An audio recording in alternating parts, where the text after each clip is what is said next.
Irish Fairy Tales, Chapter 18. A new life for Finn in the robber's den that was hidden in a vast cold marsh. A tricky place that would be, with sudden exits and even suddener entrances, and with damp, winding, spidery places to hoard treasure in, or to hide oneself in.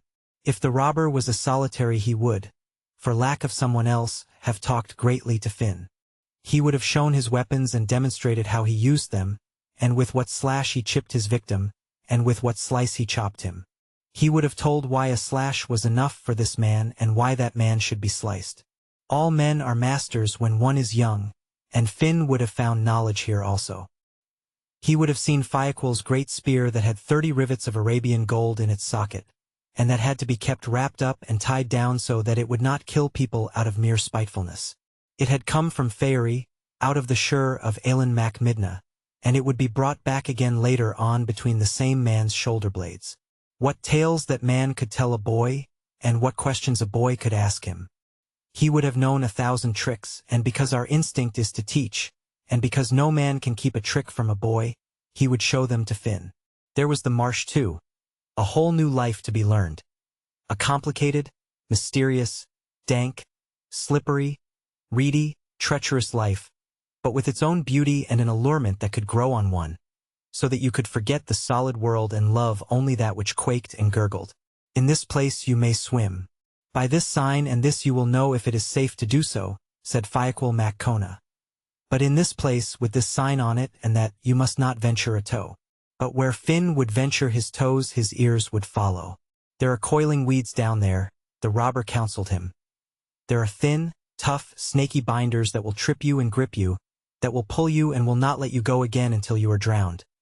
Until you are swaying and swinging away below, with outstretched arms, with outstretched legs, with a face all stares and smiles and jockeyings, gripped in those leathery arms, until there is no more to be gripped of you even by them. Watch these and this and that, Finn would have been told. And always swim with a knife in your teeth. He lived there until his guardians found out where he was and came after him. Fiaquil gave him up to them, and he was brought home again to the woods of Sleeve Bloom.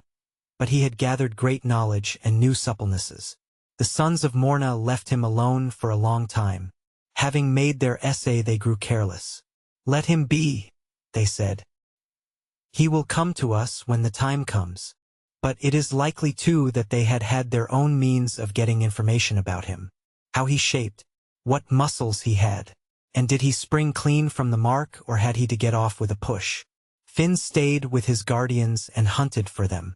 He could run a deer down and haul it home by the reluctant skull. Come on, Gaul, he would say to his stag, or, lifting it over a tussock with a tough grip on the snout. Are you coming, bald Conan, or shall I kick you in the neck? The time must have been nigh when he would think of taking the world itself by the nose, to haul it over tussocks and drag it into his pen. For he was of the breed in whom mastery is born, and who are good masters. But reports of his prowess were getting abroad. Clan Morna began to stretch itself uneasily, and, one day, his guardians sent him on his travels. It is best for you to leave us now, they said to the tall stripling. For the sons of Morna are watching again to kill you. The woods at that may have seemed haunted. A stone might sling at one from a treetop. But from which tree of 1,000 trees did it come? An arrow buzzing by one's ear would slide into the ground and quiver there silently, menacingly, hinting of the brothers it had left in the quiver behind. To the right? To the left? How many brothers? In how many quivers? Finn was a woodsman, but he had only 2 eyes to look with, 1 set of feet to carry him in one sole direction. But when he was looking to the front, what or how many whats could be staring at him from the back? He might face in this direction, away from, or towards a smile on a hidden face and a finger on a string. A lance might slide at him from this bush or from the one yonder. In the night he might have fought them, his ears against theirs, his noiseless feet against their lurking ones, his knowledge of the wood against their legion, but during the day he had no chance. Finn went to seek his fortune, to match himself against all that might happen, and to carve a name for himself that will live while time has an ear and knows an Irishman.